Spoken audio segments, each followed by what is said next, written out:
हरे कृष्ण। ओम अज्ञानतिमिरान्धस्य ज्ञानाञ्जनशलाकया चक्षुरुन्मिलितं येन तस्मै श्रीगुरुवे नमः। नमः ओम विष्णुपादाय कृष्णपृष्ठाय भूतले श्रीमते भक्तिवेदांत स्वामिनिति नामिने। नमस्ते सारस्वते देवे गौरवाणी प्रचारिणे निर्विशेष शून्यवादी पाश्चात्यादेशतारिणे। जय श्री कृष्ण चैतन्य प्रभु नित्यानंद श्री अद्वैत गदाधर श्रीवासादि गौर भक्त वृंद। हरे कृष्ण कृष्ण कृष्ण हरे हरे, हरे राम राम राम हरे हरे। श्री गौरांग महाप्रभु की जय, श्री नित्यानंद प्रभु की जय। हमने चर्चा किया कैसे श्री चैतन्य महाप्रभु का प्राकट्य हो गया और पूरे नवद्वीप में बड़ा ही उत्सवमय वातावरण है।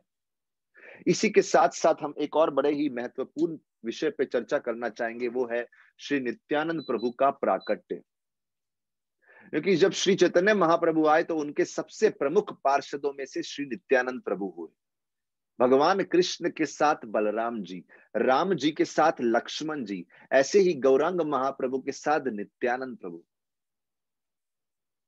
आज से लगभग 8 या 9 दिन के बाद नित्यानंद प्रभु का जन्म दिवस है, आविर्भाव दिवस है, जिसे नित्यानंद त्रयोदशी बोलते हैं, जो कि साक्षात बलराम जी हैं, श्री नित्यानंद प्रभु। आइए उनकी लीला के बारे में कुछ चर्चा करते हैं आज, और अगले कुछ दिनों में हम श्री नित्यानंद प्रभु की लीला की सारांश में चर्चा करेंगे। इससे पहले कि हम गौर लीला में आगे चर्चाएं अपनी करें, उससे पहले हम कुछ समय नित्यानंद प्रभु की लीलाओं पे चर्चा करते हैं। जैसा हम बता रहे हैं, नित्यानंद प्रभु शास्त्रों में बताया है कि बलराम जी हैं साक्षात। तो नित्यानंद प्रभु के बारे में ऐसा बताते हैं कि नित्यानंद प्रभु का जन्म एक चक्र गांव में हुआ, जो कि बंगाल के राढ़ देश क्षेत्र में विद्यमान है। तो ये जो बंगाल के राढ़ देश स्थान में है, वेस्ट बंगाल में एक चक्र, यहाँ पे जब नित्यानंद प्रभु का प्राकट्य हुआ, देखिए नित्यानंद प्रभु का प्राकट्य महाप्रभु के जन्म से कई वर्ष पहले हो गया था। तो जब भी उनका प्राकट्य हुआ तो पूरा का पूरा जो क्षेत्र था, जहां पे बहुत गरीबी थी, भूखमरी थी, बहुत दुख थे, हर प्रकार के दुख, हर प्रकार की भूखमरी, हर प्रकार का जो पीड़ा थी, उसका अंत हो गया। एक चक्र के पास ही एक सुंदर मौरेश्वर नामक भगवान के विग्रह हैं। नित्यानंद प्रभु उन मौरेश्वर की अच्छी उपासना किए हैं, ऐसा भी बताया गया है। देखिए नित्यानंद प्रभु जब भी एक चक्र में जन्म लिए, वो जन्म लिए हड़ाई पंडित नामक ब्राह्मण के यहाँ। हड़ाई पंडित एक बहुत ही क्वालिफाइड, योग्य ब्राह्मण थे, बहुत विरक्त भी थे और बहुत ही करुणामय हृदय था। देखिए हम देख रहे हैं भगवान जब अवतार लेते हैं तो कैसे माता पिता को चुनते हैं, उनके अंदर गुण कैसे होने चाहिए। बहुत ही कंपैशन पूर्ण, बहुत ही डिटैच्ड और बहुत ही योग्य योग्य ब्राह्मण। तो चर्चा ऐसी आती है, उनकी पत्नी का नाम पद्मावती था, जो बहुत ही पतिव्रता, बहुत ही शुद्ध व्यवहार की, बहुत ही एग्जॉल्टेड भगवान की भक्त थी। बोलते हैं वो एक प्रकार से जगत माता हुई पद्मावती। हड़ाई पंडित और पद्मावती दोनों ही बड़े उदार भाव के थे, वेरी मैग्नेनिमस। भगवान नित्यानंद अपनी स्वेच्छा से डिसाइड करते हैं कहां पे प्रकट होंगे। उन्होंने हड़ाई पंडित और पद्मावती के यहाँ जन्म लेने का विचार किया और तिथि तिथि अपनी इच्छा से उन्होंने डिसाइड करी। उन्होंने माघ महीने की जो शुक्ल पक्ष की त्रयोदशी होती है, 13th day of the waxing moon of the month of Magh, जो कि फरवरी में लगभग आता है, ये समय श्री नित्यानंद प्रभु का प्राकट्य हुआ। जब नित्यानंद प्रभु का प्राकट्य हुआ, हड़ाई पंडित उनके अपने नेत्रों से उनके दर्शन किए, इतने प्रफुल्लित हुए, इतने प्रफुल्लित हुए कि बालक ही इस प्रकार से थे। धीरे धीरे नित्यानंद प्रभु बढ़ने लगे, उनका विकास होने लगा। अनेक प्रकार की सुंदर लीलाओं का उन्होंने प्रदर्शन किया, लेकिन माया का ऐसा प्रभाव था, कोई भी पहचान नहीं पाया ये नित्यानंद साक्षात बलराम जी हैं। भगवान ने अपनी योगमाया का ऐसा प्रभाव किया और अपनी पहचान को छुपा लिया और अपने मित्रों के साथ कहीं खेल कूद किए। जितनी भी लीलाएं उन्होंने अपने बाल्य काल में आनंद लिया, वो सब कृष्ण की लीला से संबंधित थी। बहुत सुंदर बात है, किसी मामूली खेलकूद में उनको रुचि नहीं थी, उनको रुचि थी भगवान श्री कृष्ण की लीलाओं में। जैसे कि वर्णन आता है, एक बार वो और उनके मित्रों ने एक देवताओं की सभा का नाटिका सा प्रस्तुत किया। उनका खेल क्या था कि कुछ भक्त देवता बन गए, डेमिगॉड्स बन गए, और बहुत सारे मित्र देवता का रूप ले लिए, और सब माता पृथ्वी के साथ, तो एक भक्त ने माता पृथ्वी का रूप ले लिया, धरती माता का, उनके साथ एक नदी के तट पे गए, मानो समुद्र के तट पे गए हों, और भगवान को पुकार रहे हैं, कृपया आइए और पृथ्वी पे आके हमारी रक्षा कीजिए, बहुत आतंक छा गया है। जब ये ऐसी प्रार्थनाएं अर्पण करने लगे, वो खेल खेल में ही एक बालक कहीं से छुप के बोलना शुरू किया, मानो जैसे आकाशवाणी हो रही हो, और बालक बोला, मैं जल्द ही मथुरा में, गोकुल में अवतार लूंगा। तो एक दिन पूरा खेल इस लीला पे केंद्रित था, आधारित था। अगले दिन उन्होंने कुछ और लीला करने की सोची, तो भगवान और उनके नित्यानंद प्रभु और उनके मित्र, नित्यानंद प्रभु और उनके मित्र, उन्होंने लीला करी कैसे वसुदेव और देवकी का विवाह हुआ, और कैसे कंस देवकी का रथ हाँक रहा था। एक दिन और उन्होंने लीला करी कैसे कृष्ण का जन्म जेल में हुआ है, तो उन्होंने बड़ा अच्छा सा जेल बनाया, अपने खेल कूद के किस्सों में एक जेल बनाया, और कृष्ण का वहां पे जन्म हुआ। साथ ही साथ उन्होंने एक और स्थान बनाया जिसे गोकुल का नाम दे दिया, और कृष्ण कैसे गोकुल लेके जाए गए, और वहां पे महामाया से एक्सचेंज करके कैसे कृष्ण को गोकुल में छोड़ दिया, और महामाया को कंस के जेल में ले आए। इस प्रकार से कई लीलाएं कर रहे थे। एक दिन उनका इच्छा हुआ पूतना लीला करते। जब पूतना लीला की बात आई, तो उन्होंने एक बालक को पूतना बना दिया, और छोटा दूसरा बालक उसकी छाती पे चढ़ गया, मानो उसका स्तनपान कर रहा हो। उसी प्रकार से एक दिन भगवान नित्यानंद और उनके मित्र, उन्होंने एक शकटप बनाया, एक हैंड कार्ट, एक हाथ गाड़ी बनाया, जिसके नीचे कृष्ण लेटे थे, और उस हाथ गाड़ी में एक असुर प्रवेश कर गया, और पूरी हाथ गाड़ी टूट गई। देखिए, भगवान कृष्ण की जितनी लीलाएं क्रमशः सीक्वेंशियली पूर्ण हुई, एक के बाद एक, वैसी ही लीलाएं नित्यानंद प्रभु अपने मित्रों के साथ करते गए। एक दिन भगवान और उनके मित्र जो थे, नित्यानंद प्रभु और उनके मित्र, वो जैसे कृष्ण माखन चुराते थे, वही लीला को स्मरण करते हुए घरों में जाके माखन चुराने की लीला करने लगे। जितने भी बालक थे एक चक्र के, उनको नित्यानंद भगवान के प्रति उनकी बाल्य लीला में इतना आसक्ति थी, इतना प्रेम था, इतना प्रेम था, कभी उनको घर जाने ही नहीं देते थे, दिन रात खेलते रहते थे, बड़ी मुश्किल से उनको घर जाने की छुट्टी मिलती। और बच्चों के पेरेंट्स भी कभी कंप्लेन नहीं करते हो कि सब बच्चों के पेरेंट्स, उन सबको नित्यानंद प्रभु के प्रति अत्यधिक आसक्ति, प्रेम, वात्सल्य हृदय में उत्पन्न था। यहाँ तक कि बहुत सारे माता पिता बोले, हमने ऐसे दिव्य खेलकूद तो कभी देखे ही नहीं, इन बच्चों को कृष्ण की सारी लीला कैसे मालूम है, हमने तो बताई भी नहीं। एक बार नित्यानंद प्रभु ने पत्तों के माध्यम से एक सांप बना दिया, और अपने सभी मित्रों को जल में लेके गए। एक व्यक्ति उस जल में कूद गया, और मानो बेहोश सा हो रहा हो। भगवान नित्यानंद प्रभु उसको वापिस चेतना उसकी जागृत करी, उसको कॉन्शियस अवस्था में लेके आए, और पूरी कालिया लीला जो थी भगवान श्री कृष्ण की, उस पूरी लीला का खेल उन्होंने आनंद लिया। ऐसे ही एक दिन श्री कृष्ण की एक लीला है कि धेनुकासुर नामक असुर थे, जो तालवन नामक वन में रहते थे, और जहां पे ताल के फल उगते थे। धेनुकासुर ने उस पूरे तालवन पे कब्जा किया हुआ था। उसी लीला को स्मरण करते हुए नित्यानंद प्रभु उनके मित्रों ने धेनुकासुर के वध करने की लीला करी। धेनुकासुर का वध बलराम जी ने किया, तो वो लीला को पूरा प्रस्तुत किया मित्रों ने, और बड़े आनंद से ताल के फल को खाया, आनंद लिया, उनका आस्वादन किया। उसी प्रकार से कई लीलाएं, जैसे कृष्ण लीला में बकासुर का वध हुआ, अघासुर का वध हुआ, वत्सासुर का वध हुआ, उन सब असुरों की लीलाओं का भी आनंद लेने लगे। उन सब असुरों के वध की लीला जो हुई भगवान कृष्ण के समय पे। और जैसे दोपहर के समय गैयों की सेवा करते हुए सारे ग्वाल बाल अपने घर पे आते थे, उसी प्रकार से नित्यानंद प्रभु अपने मित्रों के साथ उसी लीला को रिपीट करते, गैयों को चराने जाना और गैयों को चरा के वापिस आना, मानो नित्यानंद प्रभु एक ग्वाले हों। एक दिन उन्होंने सोचा कि आज लीला करेंगे गोवर्धन हिल की, गोवर्धन पर्वत, गिरिवरधारी। तो एक बालक ने पूरा गोवर्धन पर्वत श्री गिरिराज जी को उठा लिया और एक दिन उन्होंने लीला की कैसे गोपियों के वस्त्र भगवान कृष्ण ने चुराए।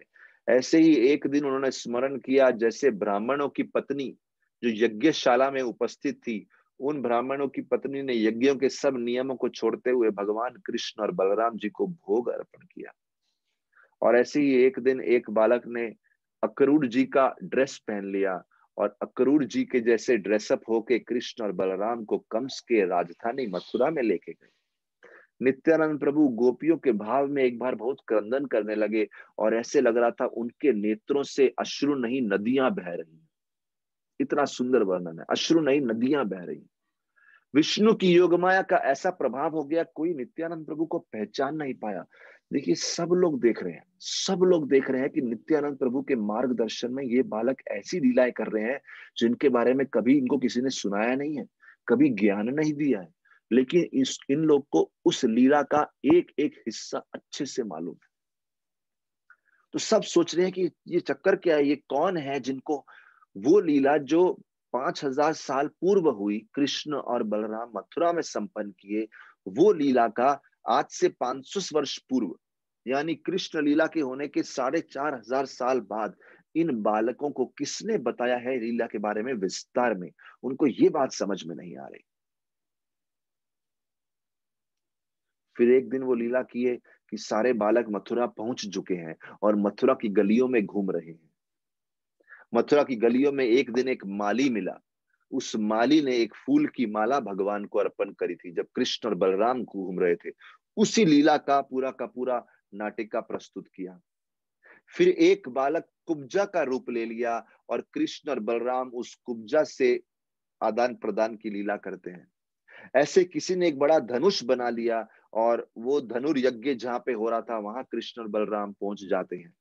ऐसे ही एक दिन नित्यानंद प्रभु और उनके मित्रों ने पूर्ण लीला रिपीट करी जब कुवल्य नामक हाथी, कुवल्य पीड़, उसका वध करना था और चाणूर और मुष्टिक जैसे कौशल योद्धाओं का, रेसलर्स को वध करना था।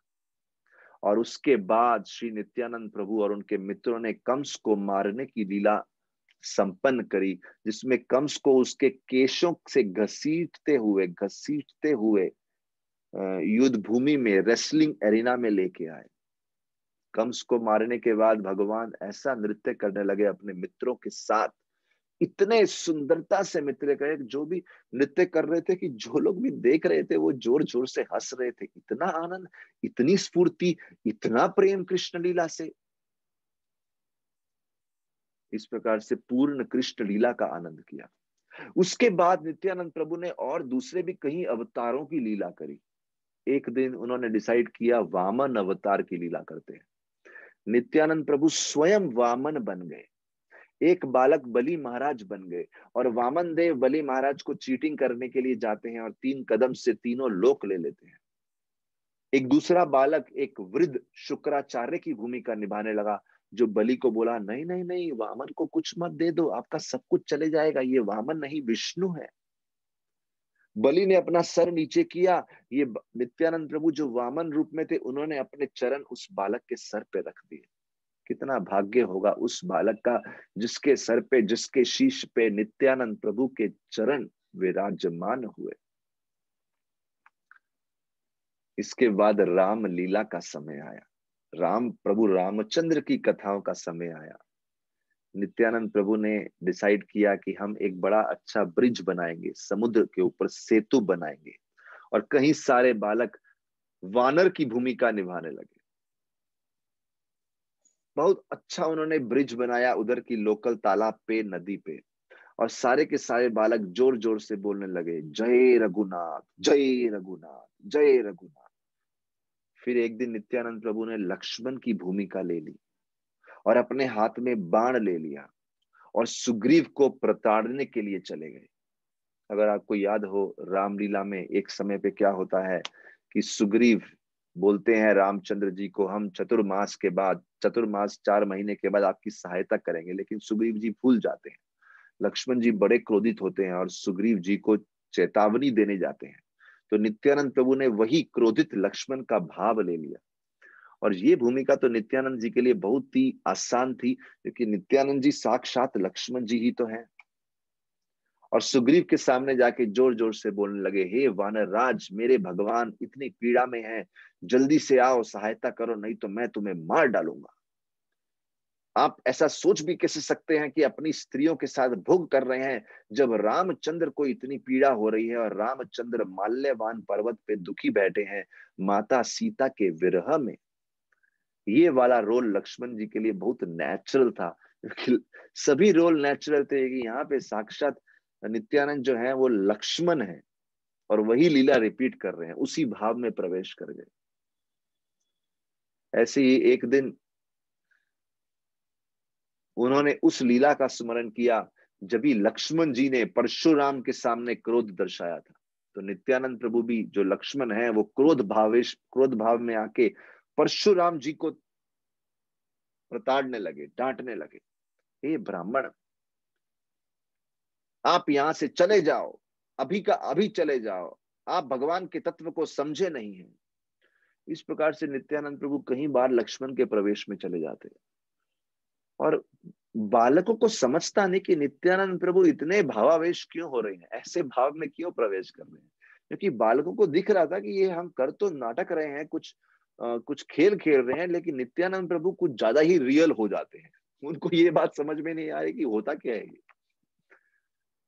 और एक बार बालकों ने 5 वानरों का रूप ले लिया, 5 वानर, 5 बालक 5 वानर बन गए और भगवान जो थे नित्यानंद प्रभु लक्ष्मण की भूमिका निभा रहे थे। और लक्ष्मण के रूप में उन वानरों से पूछते हैं, कौन है आप वानर और इस वन में क्यों भ्रमण कर रहे हैं? मैं रामचंद्र का सेवक हूं, कृपया बताइए आप कौन है?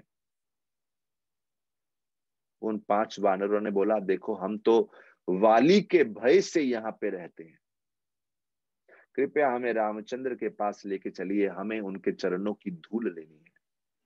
भगवान ने उनको अच्छे से, नित्यानंद प्रभु ने उन 5 बालकों को आलिंगन किया और उनको रामचंद्र के पास लेके गए। और वो 5 वानर उस बालक के प्रति जो रामचंद्र के रूप में है, उनके चरणों में गिर गए, उनको प्रणाम करने लगे। फिर उसके बाद एक दिन बहुत महत्वपूर्ण लीला हुई, जब भगवान नित्यानंद प्रभु ने लीला रची इंद्रजीत को मारने की, जो इंद्रजीत रावण के पुत्र हुए। अच्छा, इंद्रजीत से जब युद्ध हो रहा था तो उसमें एक लीला ये भी है कि लक्ष्मण स्वयं हार जाते हैं और तभी विभीषण जी रामचंद्र के सामने, हाँ, लक्ष्मण हार जाते हैं, विभीषण जी रामचंद्र के सामने प्रस्तुत होते हैं और रामचंद्र जी, एक लीला ऐसी भी है कि रामचंद्र जी विभीषण जी को राजा बनाते हैं, उनका राज्य अभिषेक करते हैं। फिर एक लीला आती है रामचंद्र की लीला में जिसमें लक्ष्मण जी मूर्छित हो जाते हैं। अभी जब वो लीला करनी थी तो नित्यानंद प्रभु लक्ष्मण के भाव में ऐसे प्रवेश हो गए कि वो सचमुच में मूर्छित हो गए। अभी जब लक्ष्मण जी मूर्छित हो गए तो बालकों को मालूम नहीं था कि अभी लक्ष्मण जी को जागृत कैसे करना है। नित्यानंद प्रभु ने ये लीला में प्रवेश करने से पहले हनुमान जी को, एक बालक को हनुमान बनाया था और उनको बताया था क्या करना है। लेकिन जब नित्यानंद प्रभु मूर्छित हो गए लक्ष्मण के भाव में, जैसे राम लीला में राम रावण के युद्ध के पहले लक्ष्मण जी मूर्छित हुए थे, जब यहाँ नित्यानंद प्रभु मूर्छित हो गए तो उनके पिता माता हड़ाई पंडित और पद्मावती वहां भागते हुए आ गए। उनको समझ में नहीं आ रहा हमारे बेटे को क्या हुआ, क्योंकि नित्यानंद प्रभु के शरीर में प्राण का एक भी चिन्ह नहीं था। सच में जैसे उनके प्राण छूट गए हों। और उनकी हड़ाई पंडित और पद्मावती का तो एकमात्र जो प्राण धन था वो नित्यानंद प्रभु थे। जब उनके ही प्राण छूट गए तो हड़ाई पंडित पद्मावती भी उस समय उन मूर्छित हो गए, गिर गए पृथ्वी पे, वो अपने आप को संभाल नहीं पाए। पूरा का पूरा गांव चिंतित हो गया। उनको समझ नहीं आ रहा कि ये लीला करते हुए, खेल करते हुए, एक नाटिका करते हुए क्यों मूर्छित हो गए। जब सारे के सारे बालक पूरी स्क्रिप्ट बताने लगे गांव के लोगों को, क्या हुआ था, हम कौन सी लीला कर रहे थे, तो एक गांव का व्यक्ति जो रामायण को अच्छे से जानता था, वो बोला, क्या नित्यानंद प्रभु ने ऐसा, मैं समझ गया कि नित्यानंद प्रभु मूर्छित क्यों हुए हैं। तब उन्होंने बोला, क्या नित्यानंद प्रभु ने ऐसा कुछ बोला था कि हनुमान जी को कहीं से जाके जड़ी बूटी लानी है। और तब वो व्यक्ति ये बोलने लगे कि एक बार एक नाटक में एक व्यक्ति ने दशरथ महाराज की भूमिका निभाई थी, और वो दशरथ महाराज की भूमिका निभाते हुए इतना भूमिका में प्रवेश कर गया कि जब रामचंद्र वन को चले गए, वो दशरथ महाराज की भूमिका निभाता हुआ व्यक्ति सच में अपने प्राण त्याग दिया। इतनी सुंदरता से उसने अपना भूमिका को निभाया था। तो दशरथ महाराज की भूमिका निभाते हुए उसने प्राण त्याग दिया। लगता है आज नित्यानंद के साथ भी ऐसे ही हुआ है। क्या कोई हनुमान के रूप वाला है यहाँ पे? आप जाइए और जाके वो जड़ी बूटी लेके आइए। जब हनुमान जी की भूमिका वाला व्यक्ति अपना कार्य पूर्ण किया, जड़ी बूटी लेके आया, उसने वो जड़ी बूटी सिंगाई, उस समय नित्यानंद प्रभु जो बेहोश पड़े थे वो फिर से पुनर्जागृत हो गए। और जैसे ही वो पुनर्जागृत हो गए, देखिए हनुमान जी के लिए जड़ी बूटी लाना था, वो भी पूरा का पूरा मिशन था, वो भी नाटक का भाग था। हनुमान जी वहां से निकले और जब भी वो लाने के लिए गए, गंधमादन पर्वत गए, वहां से लेके आए, वहां पे स्नान इत्यादि किया। वहां पे एक वैरागी बैठा था, उसने बोला आप कुछ खाएंगे? हनुमान जी बोला नहीं, पहले मेरी सेवा है। तो ये सब लीला फिर से हुई। हनुमान जी गए उधर, नदी में स्नान किया, गंधमादन पर्वत पे स्नान किया। तभी एक बालक जो मगरमच्छ के रूप में हनुमान जी को पकड़ने वाला था गंधमादन पर्वत में, जब भी वो लेने गए हैं जड़ी बूटी को, उस बालक ने हनुमान जी को पकड़ लिया। एक मगरमच्छ का भूमिका निभा रहा था। हनुमान जी ने उस मगरमच्छ को हरा दिया। फिर हनुमान जी वहां से आ रहे थे, उन्होंने एक बड़े राक्षस का सामना किया। एक लड़का एक राक्षस का रूप लेके बैठा था, वो हनुमान जी को स्वेलो करना चाहता था, पूरा निगल जाना चाहता था। उसने हनुमान जी को चैलेंज किया, तुमने मगरमच्छ को तो हरा दिया, मुझे नहीं हरा पाओगे। हनुमान जी ने बोला, अरे तुम तो मेरे लिए बहुत तुच्छ आदमी है, तुम्हें तो बड़ी आसानी से हरा दूंगा। मुझे मालूम है तुम रावण का एक, you are one of the dog of Ravan, तुम रावण का एक कुत्ता है, तुम रावण का एक सिपाही है, तुम्हें तो आसानी से हरा दूंगा। इस प्रकार से हनुमान जी ने उसको भी हराया। हनुमान जी गंधमादन पर्वत से जड़ी बूटी लिए, वहां पे भी कुछ बालक गंधर्व का रूप धारण किए थे, उनके साथ भी युद्ध हुआ, उनको भी हरा दिया। हनुमान जी सोचे बूटी लेता हूं, लेकिन फिर उनको लगा पता नहीं कौन सी बूटी है, पूरा का पूरा पर्वत ही लेके आ गए।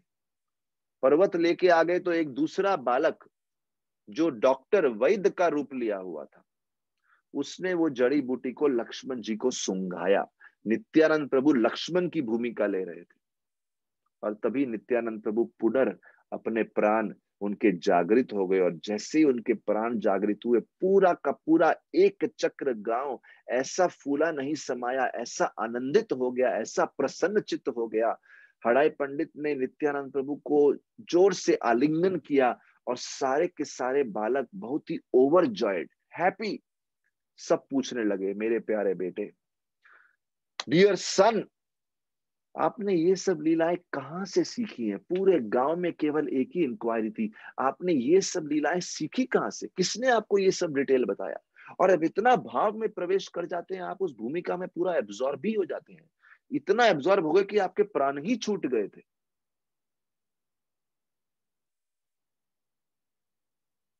बहुत सुंदर तत्व यहाँ पे आ रहा है। जब ऐसा प्रश्न पूछा गया नित्यानंद प्रभु से, नित्यानंद प्रभु बोले, अरे ये तो मेरी लीलाएं हैं, these are all my own pastimes, ये तो मेरी अपनी लीलाएं हैं। और जब ऐसा बोलते तो और मुग्ध करने वाले और प्रेम को जागृत करने वाले, बहुत ही उनका चार्मिंग मुखड़ा, उनका सबके हृदय में एक अद्भुत प्रेम जागृत करता। सबके हृदय में अपने पुत्र से ज्यादा नित्यानंद प्रभु के प्रति प्रेम था।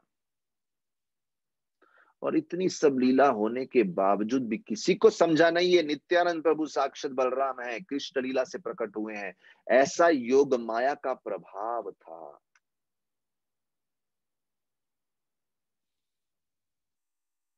बचपन से ही नित्यानंद प्रभु को कोई भौतिक चीज में रुचि नहीं थी, केवल कृष्ण लीला, केवल कृष्ण लीला और केवल कृष्ण लीला। ऐसे लीलाएं थी नित्यानंद प्रभु जो साक्षात अनंत शेष है। लेकिन जिनको नित्यानंद प्रभु की कृपा प्राप्त हुई है, उन्हीं के हृदय में ऐसी लीलाएं स्फुरित होती हैं। वही इन लीलाओं का पूर्ण रूप से आनंद लेते हैं। नित्यानंद प्रभु इस प्रकार से हड़ाई पंडित और पद्मावती के घर में अनेक लीलाएं संपन्न किए। फिर उनकी इच्छा थी तीर्थ यात्रा करने की। उन्होंने डिसाइड किया कि मैं घर से निकल जाऊंगा, संन्यास धारण करने की इच्छा हुई। लेकिन वो सोच रहे थे अपने माता पिता जिनको पूर्ण रूप से प्रेम में बांध लिया है, इनको छोड़ के कैसे जाएंगे। माता पिता उनके विरह को सहन नहीं कर पाएंगे। नित्यानंद प्रभु जानते थे पद्मावती, अगर उनकी माता पद्मावती अगर एक क्षण के लिए भी नित्यानंद प्रभु को नहीं देखती, उनको एक एक क्षण पूरे युग से भी बड़ा लगता है। एक युग जो लाखों साल का होता है उससे भी बड़ा लगता है। और वही परिस्थिति उनके पिता की है। इस प्रकार से हड़ाई पंडित इतने भयभीत कि नित्यानंद प्रभु चले जाएंगे। हड़ाई पंडित कहीं जाते ही नहीं थे, इस डर के मारे कि कुछ क्षण के लिए भी नित्यानंद से दूर नहीं हो सकते। अगर वो खेतों में जाते, कुछ खेती करने के लिए, मंदिर जाते, मार्केट जाते, कहीं भी जाते हड़ाई पंडित, तो बार या तो नित्यानंद प्रभु को साथ लेके जाते या फिर बार बार पीछे मुड़ के नित्यानंद प्रभु की तरफ देखते। हड़ाई पंडित बार बार नित्यानंद का आलिंगन करते। आप सोचिए ना, घर में कोई पिता बार बार आलिंगन नहीं करता, पर उनको इतना ज्यादा प्रेम था और साथ ही साथ इतनी ज्यादा चिंता थी कि कुछ भी क्षण के लिए नित्यानंद उनसे दूर नहीं होने चाहिए। नित्यानंद को ऐसा आलिंगन करते कि नित्यानंद प्रभु की बिल्कुल कोमल, मक्खन जैसी कोमल शरीर मानो हड़ाई पंडित के शरीर में पूर्ण रूप से समा जाता। ऐसा आलिंगन था वो। हड़ाई पंडित के प्राण, धन, जीवन सब कुछ नित्यानंद प्रभु थे। और अभी नित्यानंद प्रभु तो सबके हृदय में रहने वाले परमात्मा है, बलराम जी हैं। ये सब जानते थे। उनको मालूम था हड़ाई पंडित के हृदय में क्या भावनाएं चलती हैं। और इसलिए वो अपने पिता को पूर्ण रूप से हर प्रकार का प्रेम देना चाहते थे। वो कोशिश करते थे कि पिताजी को हर प्रकार का प्रेम मिले। लेकिन एक दिन भगवान की इच्छा थी ना निकलने की घर से, तो एक दिन उस दैव इच्छा को पूर्ण करने के लिए हड़ाई पंडित के घर में एक सन्यासी आ गए।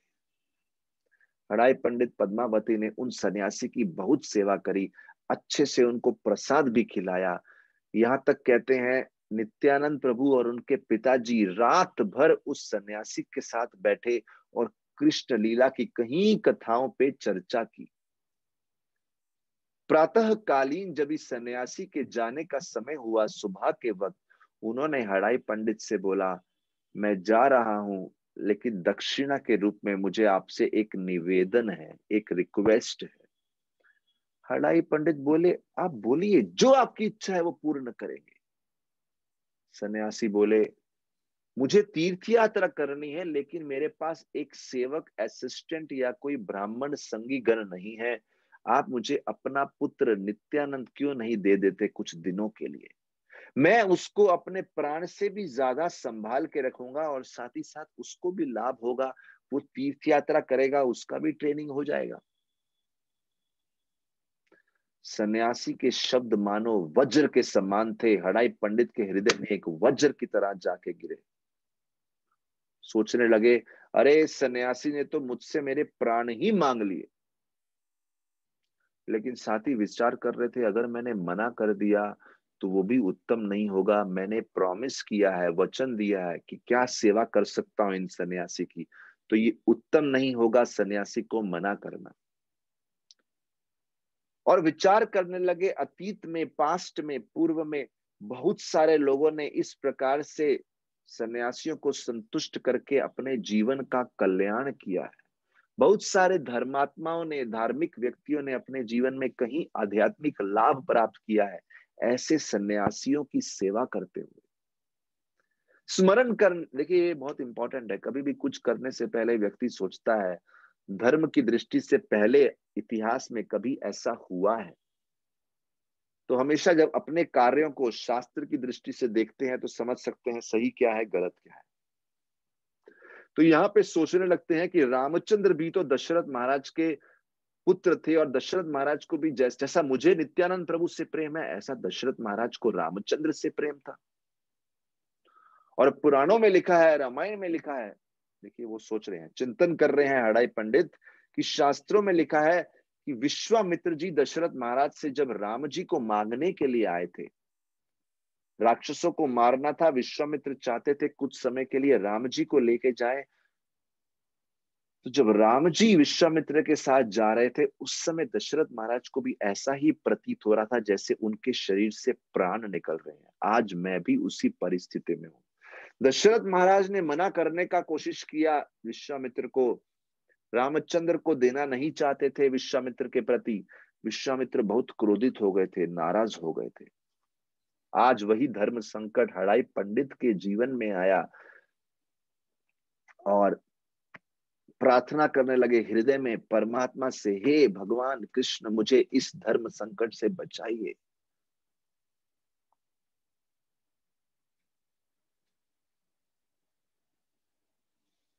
इस प्रकार से चिंता करते हुए हड़ाई पंडित अपनी पत्नी के पास गए और अपने पूरे धर्म संकट को उनसे शेयर किया। उनको बताया हम क्या करें।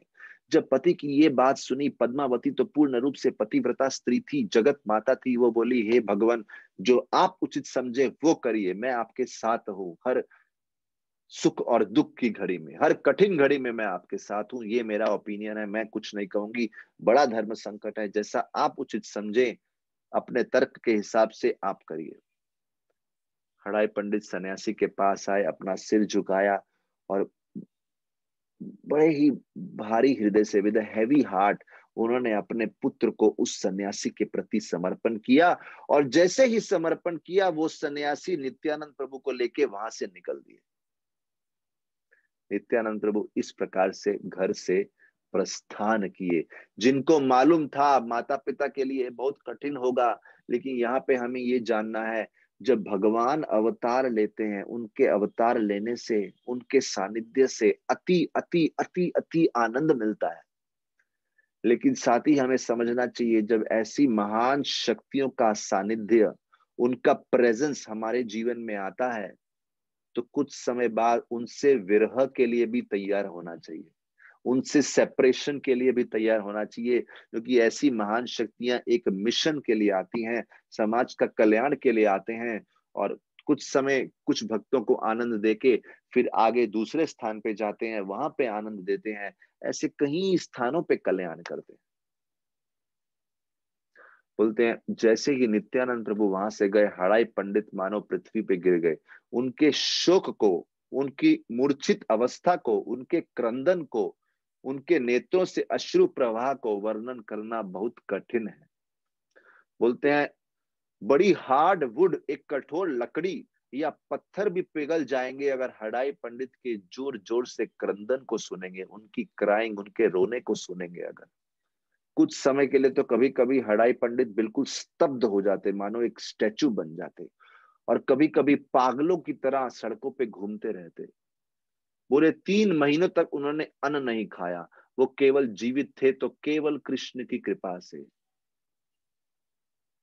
ऐसा भगवान के प्रति प्रेम होता है। एक बार भगवान के चरणों में प्रेम हो जाए तो भौतिक जगत की कोई परिस्थिति व्यक्ति को खुश नहीं कर सकती।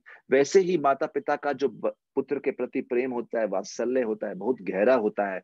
लेकिन अगर पुत्र साक्षात बलराम जी हो, साक्षात कृष्ण हो, तो उसका क्या प्रभाव होता है हम समझ भी नहीं सकते। अचिंत्य अचिंत्य स्वभाव है ये। भगवान कपिला इसी प्रकार से माता देवहूति को, जिनके पति उनको छोड़ के चले गए थे, कर्दम ऋषि कपिल मुनि भी देवहूति को ज्ञान दिया और उसके बाद चले गए थे।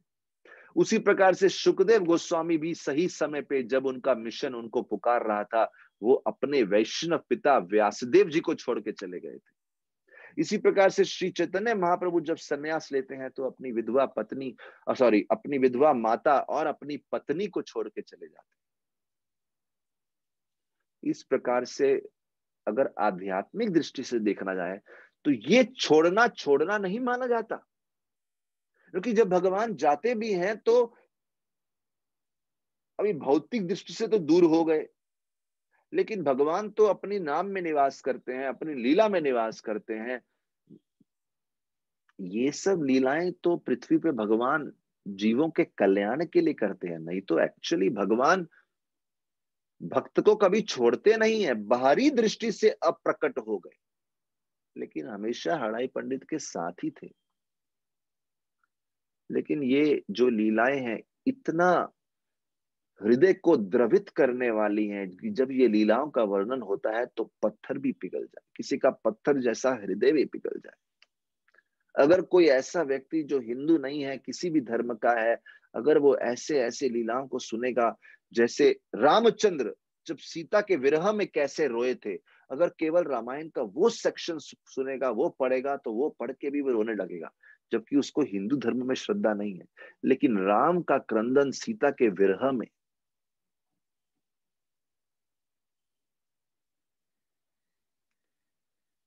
इस प्रकार से बड़ा सुंदर विस्तार में वर्णन किया है, किस प्रकार से पूरे एक चक्र को द्रवित कर दिया।